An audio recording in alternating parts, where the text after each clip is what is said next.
Good afternoon and welcome along to this business conversation webinar with the Adam Smith Business School at the University of Glasgow. I'm Graeme Roy and I'm Dean of External Engagement in the College of Social Sciences. And it's my privilege to chair this session with you today. We've got a fantastic trio of speakers lined up for you and you have the opportunity to put your questions to them later on. To do that, we'll be using the Q&A chat function on the webinar software. I'll see the questions as they come in, so please feel free to put in questions as the speakers are talking to you. We'll come back to them in that part of the session. As we're in the middle of the Scottish election campaign, we wanted to gain insights from two of Scotland's leading voices from business and social enterprise. So joining us later on, we'll have Tim Allen, President of the Scottish Chambers of Commerce, which represents more than 12,000 companies and over 50% of Scotland's private sector workforce. Tim is himself a private equity and property entrepreneur, and in his spare time just happens to be the chair of the V&A in Dundee, is a member of the court at the University of St Andrews, and also takes a number of philanthropic roles locally and nationally.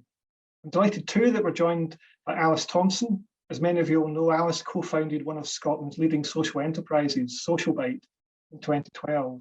Under Alice's leadership, it grew to over 100 employees within the first 3 years, employing and providing support to many in the homeless community or who'd experienced homelessness throughout Scotland, and raising millions for policy reform.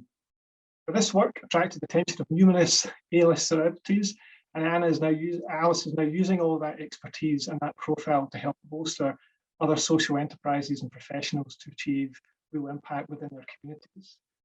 But to kick us off, it's my pleasure to introduce Danny Blanchflower, Professor of Economics at Dartmouth College here at the University of Glasgow. Danny needs little in the way of introduction. He's one of the most influential economic writers, both academically and in the world of policy, and he's written extensively on a range of topics from the labour market through to the economics of happiness.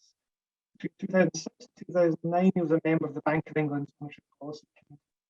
I thought it would be really useful to help lift up the debate around the Scottish election, for Dan to give us a broad overview about where we are in the economy at the moment and our recovery from COVID. So we'll hear from Danny first, and then we'll come to Alice and Tim to hear from them about what, given that context, key priorities should be for the next Scottish Parliament.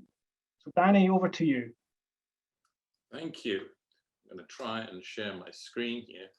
I thought I'd start you off with this picture. And the reason I'm doing it is this is something I've never seen before. This is for golfers amongst you. I was at the golf course of the weekend, and for the first time ever, I saw a crocodile. And the crocodile, if you look, has a golf ball in its mouth. And that's the theme that I'm going to talk about today. I've never seen anything like this. Some of it relates to this new book of mine. There was an older version, and now there's a new version out, trying to understand kind of where we are. And that, I think, is the theme. And I'm particularly going to talk about jobs, but I'm going to talk about things being unprecedented. And that means we really don't know what's going on. And we've had some remarkable data today that sort of illustrates it. So Graeme helpfully got me some nice data for Scotland. And I think the way I want to say this, and particularly for folks who are going to follow, for an academic economist who's been out there doing practical things, setting interest rates and so on, this is really very difficult, because the scale of this drop that you see in Q2 2020 was deeper and faster than anything we've ever seen before, which means that recovery is really very unpredictable. And I've got a couple of things that I want to talk about. And one thing that Graeme and I are going to talk about in the podcast later today is actually that for the first time ever, we've seen a recession, a drop in output that's happiness reducing. And the Great Recession actually wasn't, apart from in places like Greece. So in a way, it's very unprecedented where we're going. But I thought I'd talk a little bit about the labour market and then talk a little bit about people's comments about what sort of recovery that's coming and sort of set up the discussion that's coming. And I do like the theme, which is this is something I've never seen before. And a great deal of the commentary is just wishful thinking and basically wild guessing. So I'm going to try and do what I can do. So here's as I say, where we are with output. Output has dropped dramatically. But something that I talked about in the Great Recession and in the Guardian in December is that we have a whole series of very strange things going on, which is that we have never seen a few things that I'm going to talk about. So the first thing we're going to talk about is that actually in the Great Recession, when unemployment rose, wage growth fell. And that was true in America, that was true in the UK and elsewhere. But it turns out that's simply not been the case now. And what we have is that there's been a change in unemployment, and some numbers out today are going to be sort of shocking. So in the US, what we've seen actually is a huge rise in wage growth when unemployment actually went to 20%. And in fact, in the US, it's been very hard to actually calculate unemployment. And in April 2020, unemployment was valued at 20%, but the Bureau of Labor Statistics, oh golly, there's a big storm going on. I'll hopefully stay with you. And the official data said 20% unemployment, but actually as a footnote, they said, well, we haven't really calculated it right. Really, the answer is 25%. So that's the first thing, that we have very little, we've been very bad at counting the numbers. But what we saw, and I showed this in this Guardian article of mine, is that the day that unemployment went to 20%, wage growth went to 7%. And in the United States, wage growth has been 7% for a really long time. And a similar exact story comes from the UK. And we have numbers out today. And here are the numbers that came out today in the UK, same consistent with what happens in the US. Never seen anything like this before. I've written about wage growth and so on. So the first thing is the wage data looks remarkable. As the unemployment rate or as job loss appears to be substantial, what you've seen, so look at these numbers in the UK. We have a couple of data sources, new stuff out today.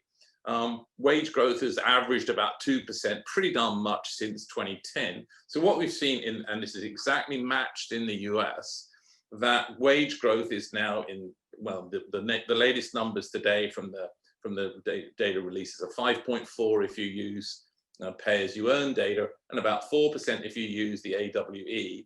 But there are complete contrasts. So look at the data for construction.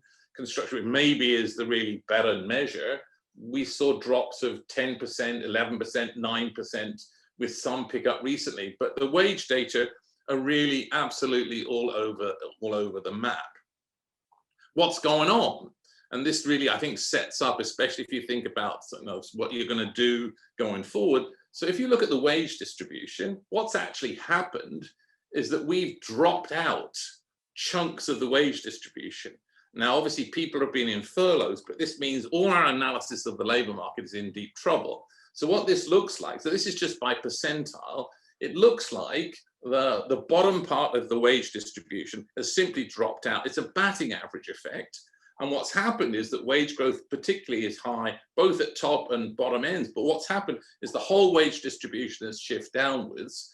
And we're missing all sorts of people who actually used to be in the wage distribution, especially at the low end. And we're missing those people. And I just want to show you a few things which show how hard it is to actually understand what's going on. So the first thing is we can't measure unemployment really very well. The wage growth stuff just looks to be crazy. I've never seen anything like this. So then I want to talk a little bit about what we've seen today. So here's some story for Scotland, which makes you think that perhaps we don't really know what the heck is going on in the official data. So here's the official data for the UK. It actually has employment there falls by about 400,000. Unemployment's up by a little bit.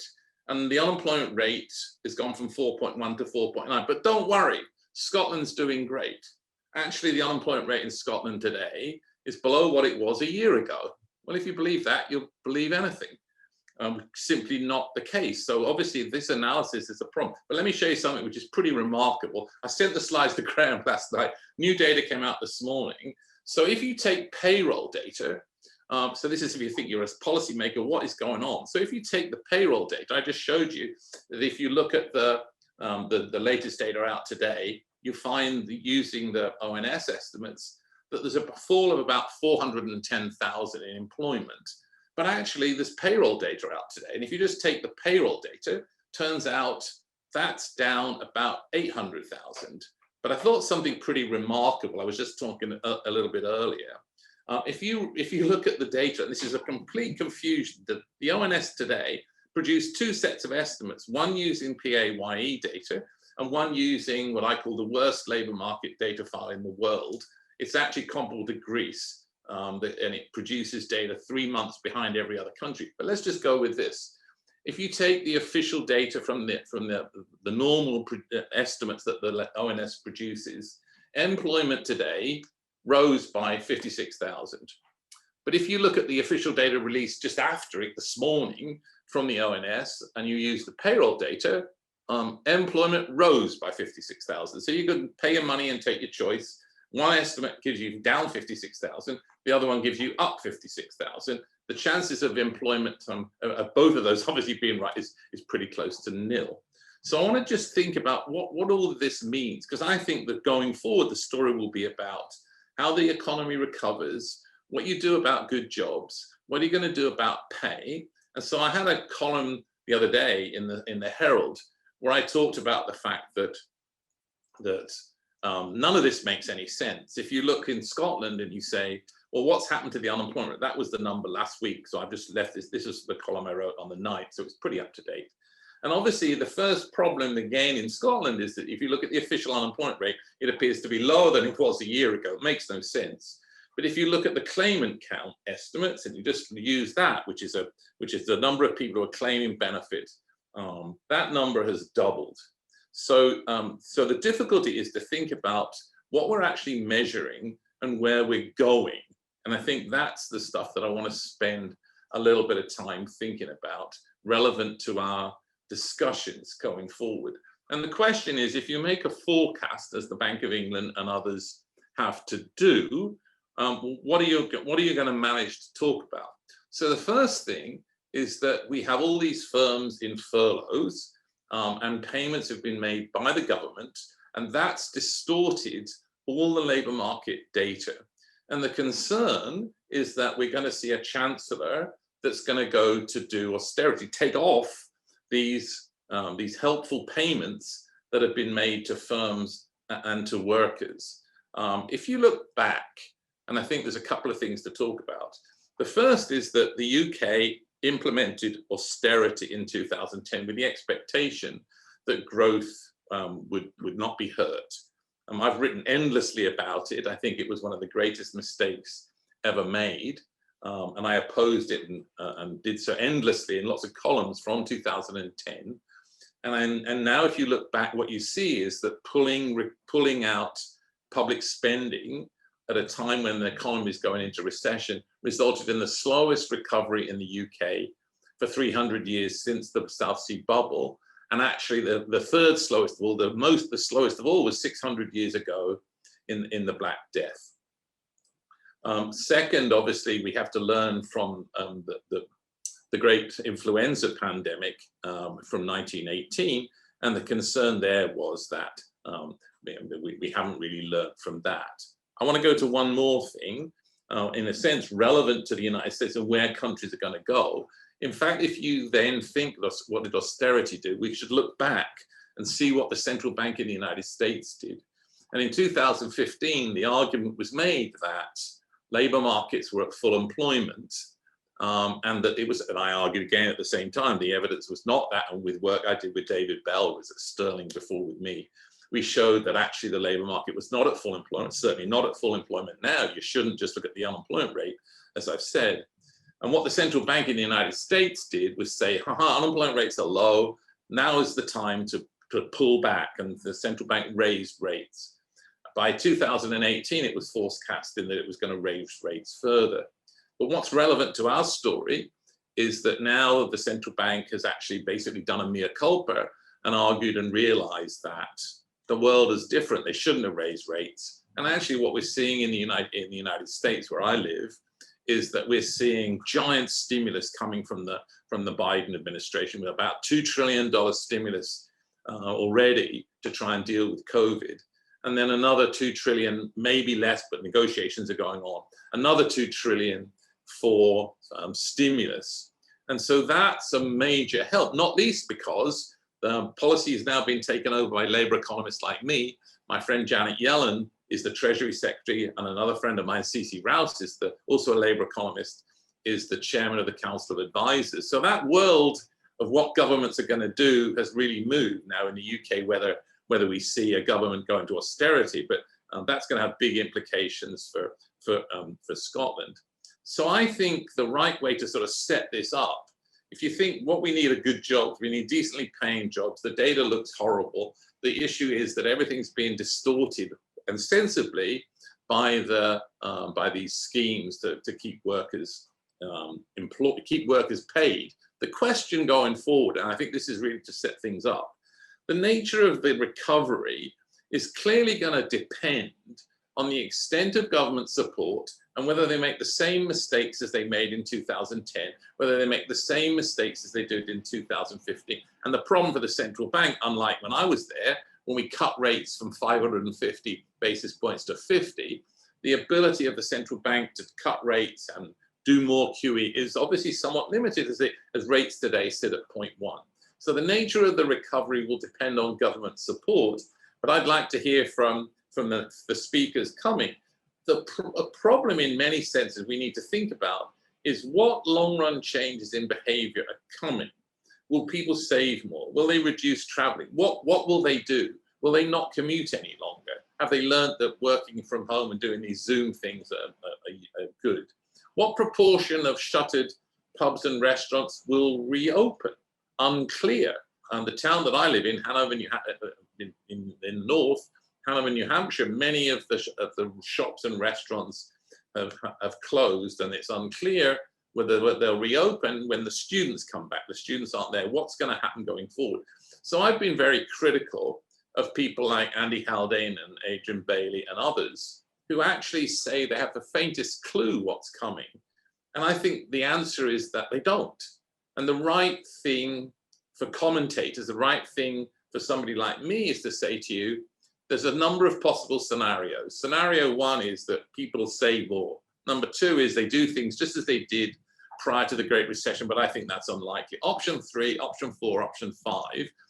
The risks are in all of these things are to the downside, but I think the mistake is that people like Andy Haldane, who say that swift recovery is coming, or even that inflation is set to rocket, despite the fact there's absolutely no evidence of that. And I've probably done 100 TV interviews over the last decade where somebody says inflation is set to rocket, wage growth is set to explode. And I said, well, it hasn't. And the last 32 times you said that hasn't happened either. So I think the chances of that are slim to none. And even if there is a once-off shock to inflation, the central bank shouldn't respond to it because it's unlikely to get placed into wage growth and sustain itself in the long run. So I don't think the prospect of inflation coming is that high. But in any case, it would be nice to see workers seeing a growth in their wages and real wages rising. But if you think that the economy is set to rocket, I think people, in fact, are simply engaged in wishful thinking, as are those who have a clue about what would happen to GDP if Scotland voted for independence. I mean, I think the answer is, I don't know. Someone says, oh, GDP would fall by 8%, but I think the estimates are completely consistent with GDP also potentially rising by 8%. The reason for that is that there's a whole series of scenarios that are based around, well, depends what people do. So I think my sort of summary around things are that this is unknown and unseen territory. The weaponry of the central banks is really limited. If you look back at what was done in the past, that was Osborne's austerity was utterly misplaced and mistaken. The current chancellor has done pretty well. The question is he going to have the guts to keep going to help the private sector in a time when there's this shock coming, and they're going to have to prepare for long-run changes in behavior that we've never seen. So I think I'm going to finish. I think I'm on time, Graham. I'm going to finish and say the right answer, I'm just going to show you one picture and I'm going to stop. The right answer is it depends. And it depends upon a whole series of things. It depends on what changes in behavior that there are, particularly what governments do and whether they restore back to austerity or whether they take the new world from the United States. So the right answer is it depends, and I'm going fishing. Thank you. Thanks. And that's a snook. That's a giant snook. The It's yeah, what a picture. No, that's great, and thank you very much for for that insight. And I think the key point you're making around uncertainty around the nature of recovery is a point that's really well made, and it'll be really fascinating to get Alice and Tim's point as well, reflections as well about where they think things might head next in all of this. Yeah, because we've never ever seen anything like this before. Yeah, great, excellent. Thanks very much, Danny, and we'll watch out for the storm for you, and just watch your light flicker in the background. So, Alice, if I could turn to you to give to give your reflections about looking forward, the priorities for the next Scottish Parliament, whatever format that takes after May the 6th election. So over to you. Yeah, thank you. First of all, just to say that was fascinating listening to Danny. So yeah, thank you for that, Danny. Okay, so I'm going to try to keep this short, although I could waffle on about all of this for an hour, but I'm going to try and keep it really short so that we have plenty of time for chat and discussion. So in order to think about what we want from the next government, I kind of had to go back to basics and think like, well, what is a government supposed to do? So the best that I think I've been able to come up with, and I'm super open to hearing other people's takes on this as well, but having looked at a few different definitions, I put this together. I think that a government is supposed to govern and protect the legal and social health of a nation in a way that encourages economic inclusion and growth. And personally, I would add on to that, if I ruled the world, I would say that should all be for the betterment of people and the planet, but obviously governments vary in their approach to these things. So being that that's what government is supposed to do, I kind of had to start thinking about, well, okay, how are we set up as a society to grow and to evolve? So I looked at the different routes to progress that we traditionally have in society, and those are very clear. We've got the public sector, the private sector, and then we've got the third sector, the non-governmental public sector, which is charity. So we know that these are the three sort of pillars of society. These are the three traditional things that we fall on in order to create progress, to take care of each other and the planet, and to try and build some kind of economy within there as well, to give people jobs and a standard of life and a purpose for being. So given that these are the three routes to progress, and these are kind of the traditional ways that we go about things as a society, I started to look at, okay, well, how are we doing in terms of making real progress? So we could analyze this in a million different ways, and there's so much different data and stuff out there that I don't have the skill set that Danny does to kind of do that type of analysis. So I try to keep it super top level. Just gonna get my little mouse back here. Okay, yeah, I try to keep it super top level. So if we just look at how those three different sectors are doing at tackling the two basic things, right? It's people and it's planet. And we're talking about the Scottish government here. So I looked at the numbers of homelessness, which is obviously something that I have a bit of background in with Social Bite. So how are we taking care of people in Scotland with just the very most basic of things? How many people have safety of a home? Well, what we do know is that there's roughly 35,000 homeless applications made every year. That number has been steadily growing. There was a piece of policy that came into power about 15 years ago, I think, which was supposed to really massively reduce this number of how many people basically declare homelessness each year. And that piece of legislation, which I don't have time to go into right now, but that did basically help people to stay in their homes for longer and to not become homeless again, because what we understand about homelessness is that it's a cycle. So once someone becomes homeless, even once they're housed, typically that isn't the end of the journey for them. There's a lot more that comes into sustaining a tenancy than purely being given the house and expected to thrive. So what we know is that number, for a brief period of time due to that new legislation, did dip, but how in the last sort of 7 odd years, that number has steadily started to incline again. So we're kind of at a bit of a dead end with that one. If we're looking at the Scottish government, how it's dealing with that, we've still got a rising number of homeless people each year.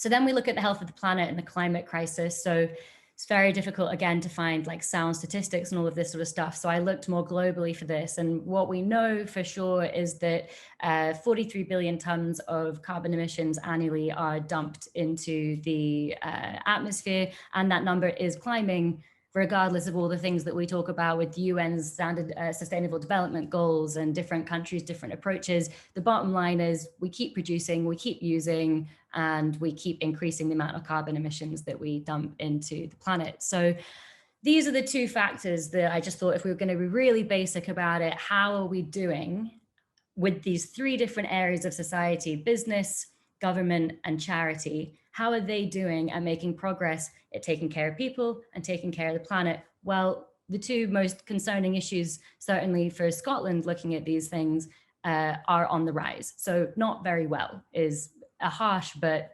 potentially fair judgment.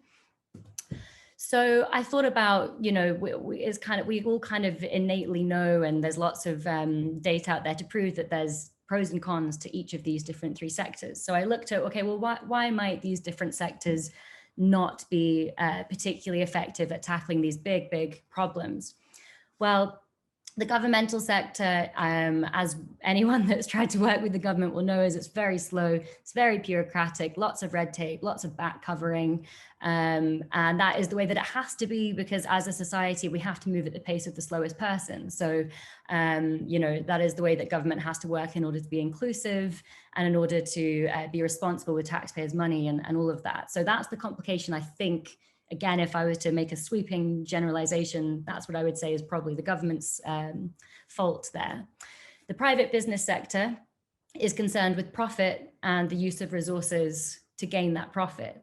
You know, we have this economic structure, which Adam Smith, as this school is named after, beautifully designed. And I'm quite certain that he would roll over in his grave if he saw what had become of the economic system these days, considering how he really designed it in his vision all that time ago. But essentially, the error with business is that it is set up to grow for the sake of growing, to make rich people rich, and to give jobs to people and a sense of purpose through that job. Which kind of keeps us all busy in society and hopefully feeling like part of a team. So I would say that the fault of business is probably that there's nothing built in. There's no, you know, government is all about structure and red tape. Business is, you know, traditionally, if you look at America, who's sort of the antithesis of business, they are very much not about red tape, and it's all about innovation and action and creation and, you know, succeeding, and it's very ego based. So I think that doesn't take into consideration really real issues like the planet. So then looking at the charity sector, well, surely if the government can't fix all of these problems on its own and the private sector is perpetuating these issues, then surely the charity sector is there to help clean up that mess. You know, it's all literally the name charity, it's charitable. But I think the issue with charity money, and I have to be honest and say that I've stolen this from Professor Muhammad Yunus, who I wholeheartedly endorse everybody to go and read about and learn from, Nobel Peace Prize winner who essentially designed social enterprise. He says that, you know, the issue with charity is that charity dollars or charity money has one life. So you donate to charity, that money is used to have some kind of an impact, and that's the end of that money's journey. So there's no real self-propelling motion where business, you know, is ever growing and ever finding new ways to succeed and thrive, and for the economy and the wealth to increase because it sells things and then it makes money and it makes more back than it spends. That's the very nature of business. Charity doesn't have that. Charity can only rely on the donations that it receives. So charity can't, you know, say, right, our 5-year plan is we're going to not just help people out of homelessness, but we're going to end homelessness in Scotland because we're going to use this policy and that policy. We're going to have money for this, this and that. And we can plan how we're going to make that money. It's very different. It's about how many people are donating. And as soon as the cash stops, the impact and the action stops. So I think those are probably, just to be rather top level, and again, to sweepingly generalize, I would say that those are probably the cons to each of those three traditional sectors that we've relied on for so long to deal with these big societal issues. So of course, you know what's coming because I started Social Bite. So I of course think that there's something bigger at play here that we can be looking into and evolving with. But I wanted just to say that, you know, there is something to be said here before we move on in this conversation into social enterprise, which is that, you know, it's very easy to become very idealistic and think, right, we're doing it all wrong, we're going to scrap this. And I don't know how many students are like this at Glasgow Uni, but I remember my days of being at university was, you know, Che Guevara was on the wall, and it was all talk of like, you know, we need a whole different structure, we need a whole different system, we need a whole different society, brand new approach. I think that would be naive, actually, which certainly 10 years ago, I wouldn't have said that. But essentially, democracy in the free market is the best solution that we have come up with yet. I think the yet there is what's fundamental. So I've written this here really more to help myself than to expect people to read. I actually need to just change my view for a second here so that I can see what I'm doing. Here we go. So yeah, I think that because as human beings, we are curious, intelligent, social beings, which are reliant on community and cooperation and the planet's health for survival. Because of that, we are intrinsically burdened with solving these social issues, which, yeah, we have accidentally, but nonetheless created for ourselves in many of these cases. So I think that what I'm really saying here is, you know, you could say, oh, well, the planet's doomed then and society's doomed, you know, let's just be very cynical and give up on the whole thing. But I think the point here is that that is not intrinsic to our nature. The very fact that we are conscious and that we are here gives us maybe, you know, arguably a sense of responsibility that we have to address these issues. But also, I think that it might be quite challenging to try to stray away from that desire. So in order to do that, I think we have to accept that we must continually evolve. And the problem is that we grow up in the world being told by adults, this is the way the world is, this is the laws, this is the businesses you can work in, this is the charities that you could work for. And your job as a human being is to grow up, don't break any laws, don't push anything too far, and exist within the system and do it quietly because we like to not make a fuss. And you know, that's kind of the way that the majority of people are raised. But the issue there is that we're not acknowledging the fact that legislation, laws, businesses, society, everything that we've built so far should be deemed a work in progress. We are not done evolving because we got opposable thumbs, right? Like we need to now evolve through ideas and through technology. I mean, in the last 20 years, technology has just skyrocketed how fast that we develop. So we have immense potential and opportunity here. So the thing that I think is really special about social enterprise, having said, you know, that I don't believe we should just throw away the existing system and that we are operating in the best system that we have found yet, because the world isn't actually full of malicious politicians that mean, you know, to do terrible things to the world. But we have ended up with this system, which is a bit broken, but it's still kind of the best thing that we've got.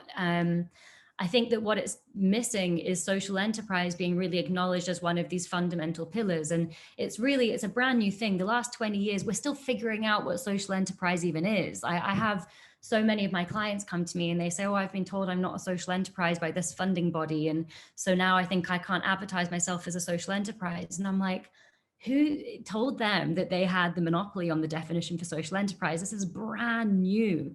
So the cool thing about social enterprise is that it positions itself in none of the existing three sectors. It's not a for-profit business, it's not a charity, and it's certainly not government either, but it neatly works in between all of them. So I've got a few pictures here to kind of explain what I mean. So if I look at how much impact Social Bite has had, you know, I'm lucky that I get to even come and do talks like this. I just turned 30 and I've had an incredible career so far. And I think it's just because Josh and I were some of the first people to really venture out and try and do this social enterprise thing in a meaningful, big way. I think that anyone else that had stumbled into it at the same time we had probably would have been deemed the same sort of visionaries or whatever you want to call us that we've been described as before. So when you look at social enterprise and the power that we've had in just the last 9 years since we started, or 8 years even, we've been able to employ over 100 people, with a third of them coming from homelessness. we've been able to begin feeding 500 people a week in Glasgow, Aberdeen and Edinburgh, people who are homeless and have no other recourse to food that day. But also beyond that, we've had huge political action. So through events like Sleep in the Park, which I wish I had put a photo of here, but through huge mass events like Sleep in the Park that we were well positioned to organize, because we're not a charity, we're a business. So we're able to make investments on things like Sleep in the Park, renting out Princes Street Gardens, the staging, getting the bands to play, all of this costs money. But because it's a social enterprise and it's not for personal greed, all of the cash that we created from that, £4 million to be exact, is what we were able to then dump into the governmental structure to create policy reform around the homelessness system. So we are now the largest, Scotland, and led by Social Bite, is now the largest Housing First program in the UK. Housing First just is it's a brand new housing policy that Finland have used to eradicate homelessness. There is no street homelessness in Finland anymore because of this system. And we found out about this through research, which again, we had been able to fund because we're not worried about spending charity money. If you're spending charity money, there's all sorts of different things that have to be ticked off and different debates that have to happen at board level. But as a social enterprise, we knew we need the research so that we can tell the government that this is what the research has found and this is why we think it's for the best. And then we want to raise the money through an event that acts as a business in order to say, and we've got the cash for it. So we've been able to work with government to change the policy reform, but we would never have been able to do that without the support from the corporate industry.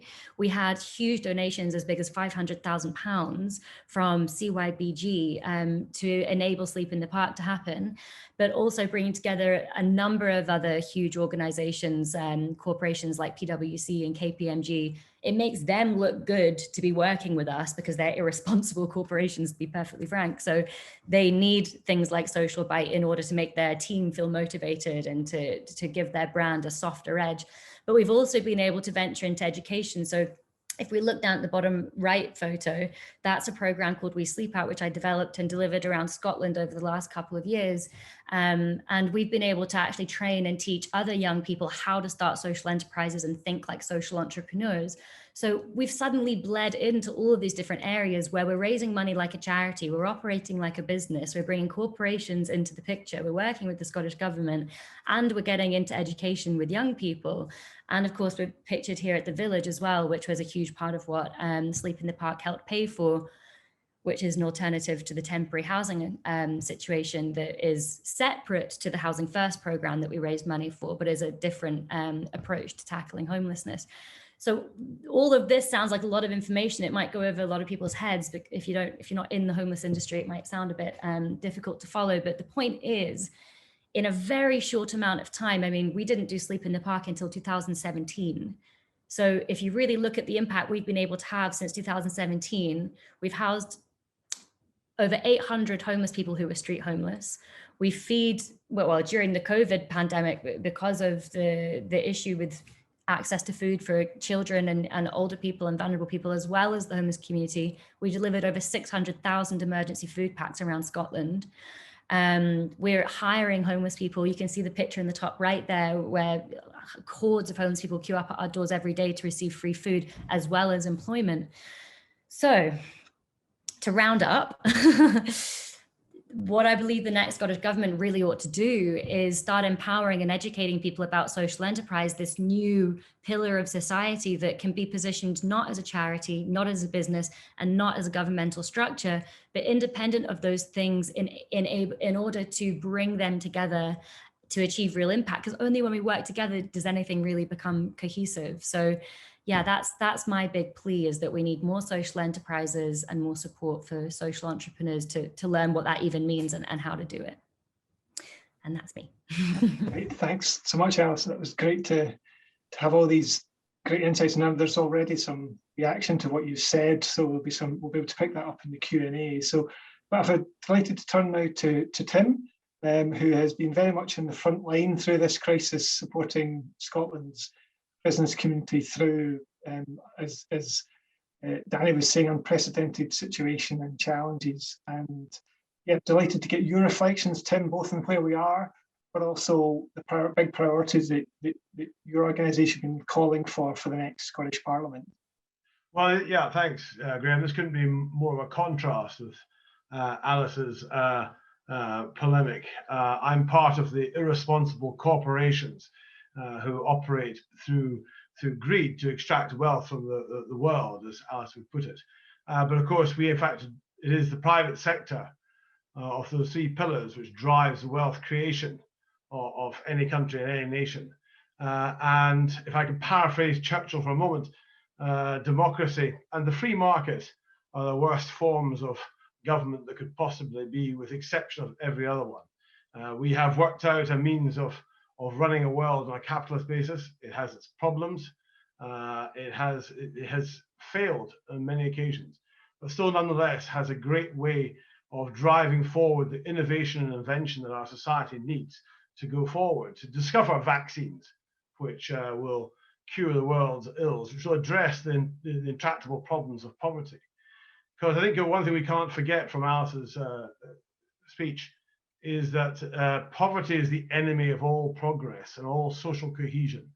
And the best way of addressing poverty is employment, responsible employment. That speaks something to what David was saying earlier, is that there's a question of quality of jobs. I think that is a concern for us all as we move forward in the 21st century, is that employment is not a simple thing, and actually good employment is something that I think we as a society should be striving for every one of our citizens. Let's, if I may, in the time we have available, talk about where Scotland is. Well, so where Scotland was before the pandemic was not a great economic position anyway. We've got a productivity problem which seems to never go away. We have the economy GDP was declining. We have an overrepresentation, over-reliance on the public sector, which of course is a wealth consumer, not a wealth generator.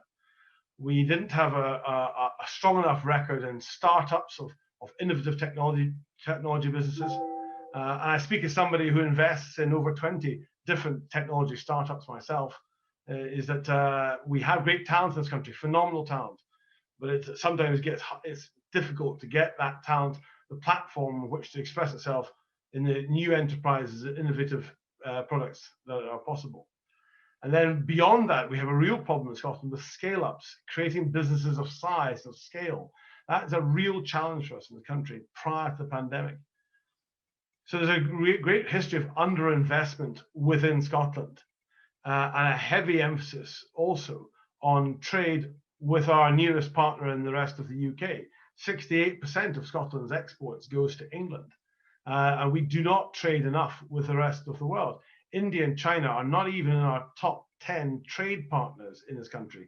We export more to Belgium than we do to China. So something's gone wrong with our ability as a trading nation to have a mercantile relationship with the rest of the world. So Scotland had problems before the pandemic. So what's happened during the pandemic? Well, I can tell you, in the words of Bruce Springsteen, these jobs are going, boy, and they ain't coming back. There's been a catastrophic impact on the retail and hospitality sector in a way which is yet to be fully played out. Employment apparently is holding up, but of course we still remain within the area of furlough support from the UK government. What's going to happen to a sector where there has been simply no income and no revenue for over 12 months remains to be seen when furlough comes off and the doors are reopened. I would say that I do think there's a huge pent-up demand, and part of the furlough scheme in the UK, what it's done, according to the Governor of the Bank of England, Andrew Bailey, is it's seen cash printed by the UK government under the Bank of England on their behest and given to savers. So the domestic saving levels in this country have never been higher. So that tells me there's a pent-up consumer demand. That's probably why it explains why my wife went to the garden centre this morning and there was simply nothing to buy. That's the reason people are queuing up outside the Ginetta's ice cream shop in Dundee on Sunday, and you couldn't get any ice cream by 4 o'clock. There is a pent-up demand which is going to go back into the economy. But will it go back into the same level as it was before? And will the economy, which was struggling prior to COVID, recover? I agree with David Blanchflower. I don't believe that inflation is an issue, but I think employment is going to become an issue. A year ago, the Scottish Chamber of Commerce predicted the Scottish Government that unless they took a more risk-adjusted approach to the economy, we could be facing a catastrophic employment situation. And I think that is one that's particularly going to affect the people who are partly in the area Alice has been dealing with. It is the marginal people in the peripheral society, some of the most precarious jobs in this country, which have gone during the pandemic. And those households have suffered disproportionately. I particularly would point to women as well. Single parent, single mother households have particularly suffered, where part-time jobs in the care sector and the social hospitality sector have disappeared for a year. And that could only have caused greater distress in the domestic environment of many people within this country. So I see actually the government's response, both north and south of the border in Scotland, has been an achingly middle-class response, with money being pumped out of the Bank of England into the pockets of people who are being furloughed and remain in employment. And for the most part, the service sector has not seen its activity drop much below 80%. That's in stark contrast to retail and hospitality, which is down below 20%, 15%.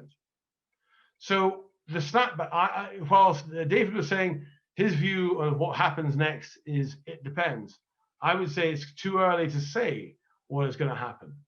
But I would anticipate that the economy that we saw before, which is underperforming, now has major headwinds about how to recover effectively. And we can only do that by, I agree with Alice on this, all three sectors working together. So what the Scottish Chamber of Commerce, as Graeme said, we represent about half the private businesses in Scotland. What we're looking for is a reset of the relationship with government. And we set out a manifesto, which Graeme referred to, but I'm not going to go through that tediously with you. Except what we're looking for is a reset in the relationship between private enterprise and society and through the government. The government needs to, in my view, both in the north and south of the border, is to look at what private enterprise needs and help it drive forward the economy, which you will all benefit from as future workers in the private sector. I mean, one of the factors which remains a constant worry for me is young people. They have been the most disturbed by this period. They have sacrificed the most during the pandemic, and their jobs are the ones under the most pressure. And therefore, the government needs to have a deal going also on the skills front with people across this country, reskilling them for a new economy based much more on technology and much more on a hybrid model. Everyone talks about a hybrid model of teaching, everyone talks about a hybrid model of office working. I think everything's going to be a slightly hybrid model from now on, because we've seen the real power of digital technology unleashed on the economy and how it can work over the last 12 months. So I think that's probably enough from me, Graeme. I'm just basically looking for a reset of the relationship with government and society, and we can explore that during Q&A.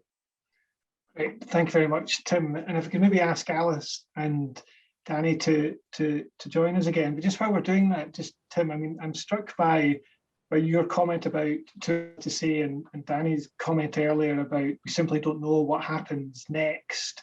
And I guess just picking up your point about government support has obviously been crucial through this crisis so far. So what are your members saying about the balance between when we'll know a bit more about the ability to get the economy moving again, and then at the same time as lifting of that support? Is that something which... Well, I think we've got to look beyond, Graeme, the immediate support for business that the pandemic has generated. Let's look beyond this to the point that we are reopened and functioning as an economy.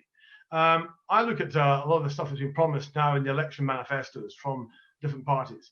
I mean, one particular party, doesn't even early name it, they were talking about 170,000 new jobs will be made in the next 6 months.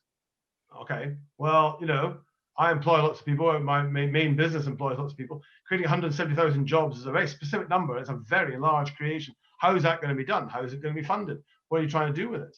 And for example, what frustrates me enormously is my main business is petrol stations. So we are the largest forecourt operator in the UK, and we have 920 petrol stations across the country, about 16% of the UK's forecourts. Now, everyone says to us, oh, you're hydrocarbons, you got to, that's bad, we're going to address climate. Of course it is, but we all drive cars. So what's the fastest way of getting electrification and move to electric vehicles is to get people like ourselves to be adopters. So we have spent, or our earmarked, 400 million to spend the next 3 years to electrify our network, because we absolutely accept that this is going to be a move from hydrocarbons to electric. And we are the guys to help deliver that. The problem being with that, of course, is we can't do that unless there's infrastructure in place and generation in place. So what government talks about when it talks about making things happen is they don't go through the detail required to execute. And as Edison said, a vision without delivery and execution is delusion. And that is the reality. Governments say, this is what we want, but they don't lay out and actually then deliver how they're going to achieve it. So promises at the hustings are very rarely translated into the material changes everyone needs, the detail to make the changes they want. Thanks, Tim. So questions, if people can put questions in the Q&A, we'll get around as many as possible. So I guess if we can try and keep our answer relatively short, and that means we can get through as many Q&As as possible. So one question around, I think Danny mentioned, you mentioned austerity being a mistake from an economic point of view, but wasn't it more of an ideological decision? And given that you may still have a different view about where might policy go and different views of ideology around government and tackling the deficit, do you see as a risk that history could repeat itself? Well, I do. I mean, I think the answer was it was ideological, not based on data. So many of us opposed it at the time. The evidence is consistent that it was a mistake, but I think the right way to think of it is Jay Powell essentially said, mea culpa, we underestimated the scale of shocks. We realized that we stepped away too soon. I mean, I think what Tim said was completely right. I agree with almost all of it. The one reality is that, think about what can governments do? The answer is, even then with these promises, whatever the structure governments take, you don't know in the long run what people are going to do. And I accept your point that people are going to rush out for the next 6 months, right? But your point and mine is, okay, you're going to see this big growth in 6 months, but we don't exactly know. Think about who's going to commute. What are you going to spend? Are you going to go on airlines? Are you still going to, so we've never been in this situation before. And in a way, I think Alice's point is very good, that in a way, what you're going to have to do somehow or other with this adjustment is protect those at the low end who've been protected to some degree. But the worry is that they really get hit. But I think Tim's right. But to actually expect a government to have the faintest clue what long-run changes in behavior are going to be is, you don't know it either. And how can the government? So I'm agreeing with you, Tim, but I think you'll see a short-run boost, and then who the hell knows? So, David, so my point about what our request for reset relationship with government is concerned is to actually, for government, which they're bad at, is to listen to what business has to say. Yeah, of course. It has to be tempered. It has to be tempered because Alice is right. The unfettered free market is a dangerous thing. Therefore, there has to be some kind of, the government's job is to temper what the private enterprise say to them. There's a famous quote. What's the famous quote? That the optimal allocation of resources may still be perfectly disgusting, in the sense that you know what I mean. That you can produce lots of output, but we then still have to worry about distribution, which is Alice's point. Alison, any reflections from you on that? Yeah, I think what Tim was saying was super interesting. And I don't agree. I don't think Tim and I are on different hymn sheets. That's what I was trying to say with the slide of, is the best answer we've got. Because I think that kind of thinking when we go, okay, well, how are these different sectors doing at solving these problems tends to lead to people saying, oh, well, then we're going to throw the whole thing away. Corporate's bad, business is bad. I don't agree. And I think that kind of thinking is really limited. That's why I love business, and that's why I love social enterprise, because it's like putting charity into a business format. It's self-propelling. There's, the sky is the limit, the same way it is for business. But I also think that, I think the reason that social enterprise is important is because if in 50 years' time, we can have so many social enterprises, so many more than we do now, the world's going to be in a better place, because I think we need to have a more equal portion of social enterprise to normal, capital, traditional capitalist business. It reminds me of, when Mark Zuckerberg and Facebook were on trial, I think he tried to turn it around and he said, oh, well, then I asked the government to legislate better because we're working within the legislation technically.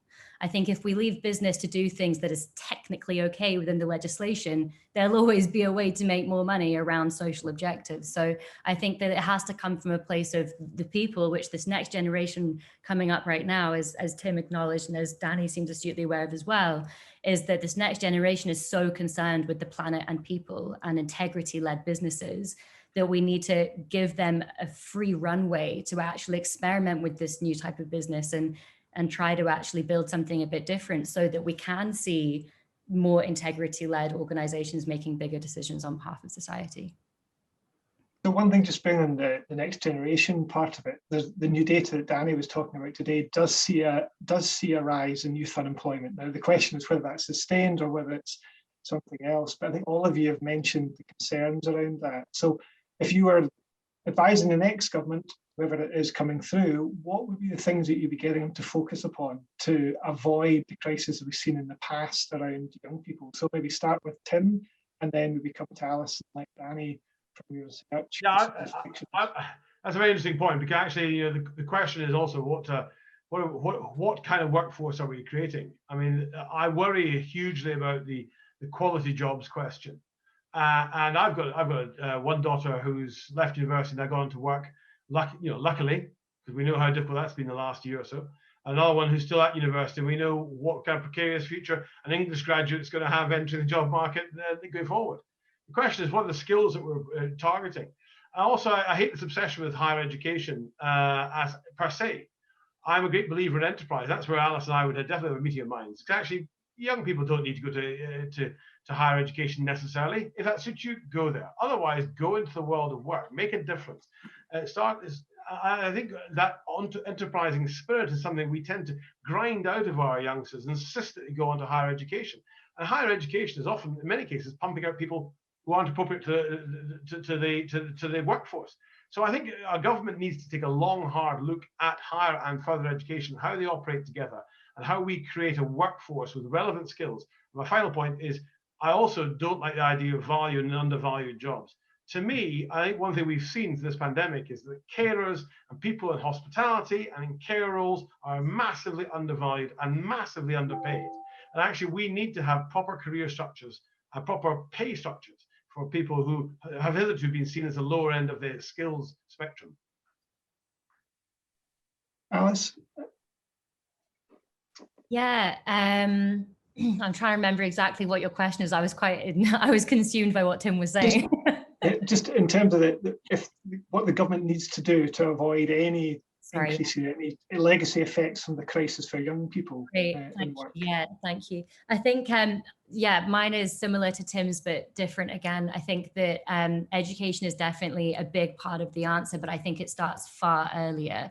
So I think coming right back into primary school, and Tim touched on this innovative, creative mindset, we're born with it, and we spend most of our primary school age being really creative and it being okay to not get the right answer because it was the journey and how we got there was part of what was valued. We move into high school and it becomes very regimented, and it's like, that's the wrong answer, this is the right answer, this is how we educate.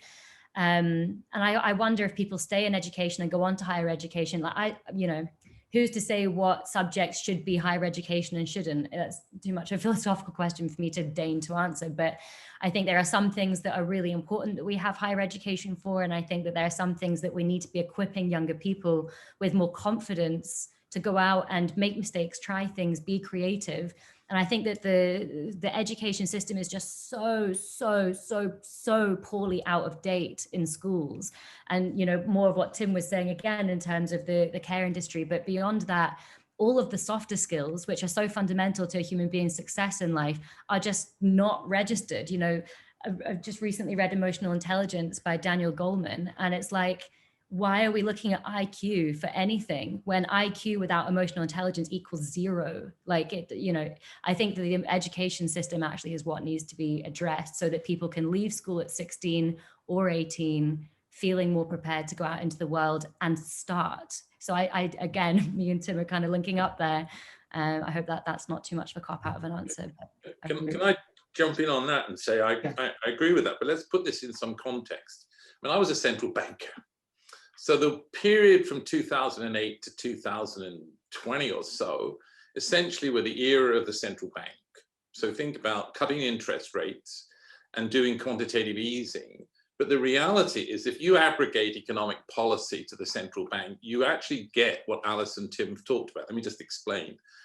What you do is you have one size interest rates for everybody. There's no regional policy. So rates are probably too high in Scotland and too low in London. But then let's go with another one. If you do quantitative easing, actually what you end up doing is having an impact on distribution, because what you do is you help asset holders at the expense of non-asset holders.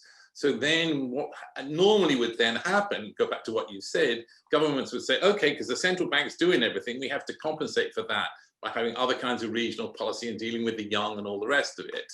So the answer is they didn't do that, but at least some reality in the sense to what Tim said. The central banks are out of the game now. The central banks are not there really creating this inequality. It's now fallen on the fiscal folks. Look at Biden. So in a sense, I think I'm trying to be positive in the sense that, you know, the central banks are not going to be generating all this inequality that they had to do, because, you know, I voted for hundreds of billions of dollars of QE, but those went to asset holders. And it didn't go to the homeless, it didn't go to the young, it didn't go to, so in a sense that process and the things that you've talked about have arisen because central banks were there and nobody stepped in to try and make up for the impacts of them for whatever reason. But the era of the central bank, I think, is kind of gone. But David, don't you think that's going to be a problem? Because what's happened is that Andrew Bailey's printed all his money, he's given it to the middle class, really. Yeah. Now politicians are going to have to go and get that money. Yeah, of course. No. I mean, I'm agreeing with you. So yeah. What are you going to do? I'd ask the governments to be brave. Yeah. And tax guys like me more, if they can be trusted to spend it more effectively. Yeah. That's the answer. Well, the answer may just be that there are going to be big deficits. I mean, if you think that, if I took what you said and said we're in some kind of economic pandemic war, you wouldn't say, you know, are we going to run up the white flag and say, no, we can't do anything to help the young, the homeless, whatever, because we're at war? No, well, if you take that analogy, I agree with you. You're going to have to sort of think differently and new, because if you don't, you're in deep trouble, because the scale of this shock is so big. Exactly. I agree with you.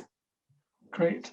Well, remarkably, we seem to have ended up in quite a lot of consensus in what we need to do to solve challenges. But we have run up against our allotted time. So can I just first of all thank our panelists for their time and thoughts today. And it was a really interesting discussion, really thoughtful discussion with lots of different ideas and provocative thoughts and challenges, which I think gives a real thing to build on in future discussions. I can also thank everyone for joining us today, for taking your time to come and spend it with us on this webinar. The webinar is being recorded, so it will be loaded onto the university sites, where you can go back and look at the various discussions and watch the session again. Can I just thank you on behalf of the University of Glasgow for attending the event today. From me, Graeme Roy, thanks for joining us, and bye for now.